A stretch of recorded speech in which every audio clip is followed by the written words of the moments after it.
The shutdown is nearly over and stocks are riding a wave of relief. It's Tuesday, 11th of November, and here's what you need to know.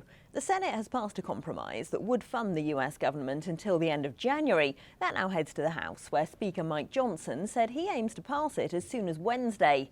The US government has been shut down for a record-breaking 42 days, and markets bounce back on that news. Big tech and the gold price in particular saw gains on Monday. The market is pricing in, though, that the Federal Reserve will cut rates in December, something Chair Jerome Powell has said is not guaranteed.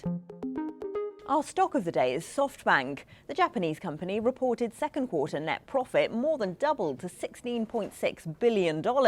That's driven up by the value of its holdings in OpenAI. Back in March, SoftBank led a $40 billion funding round for OpenAI, back when the ChatGPT maker was valued at $300 billion. In October, it was part of a consortium that bought another $6.6 billion worth of shares. By then, OpenAI was valued at $500 billion. That does mean, though, that SoftBank is vulnerable to market nerves about whether that valuation is really justified.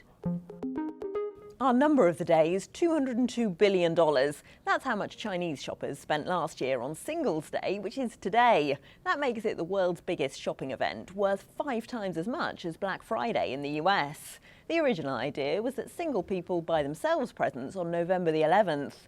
China's e-commerce giants are now leaning heavily on discounts and vouchers to encourage people to spend more, and Alibaba and JD.com are offering super fast delivery within an hour of placing your order. And one of this year's most shorted stocks, Beyond Meat, fell another 8% in after-hours trading after posting a $110 million loss. High prices and a MAGA-inspired drive for Americans to eat more red meat have both been blamed for the fall in sales at the plant-based burger company. In October, those shares soared 1,350% in just 3 days, bringing back memories of the pandemic-era meme stock craze. And that's what you need to know this morning.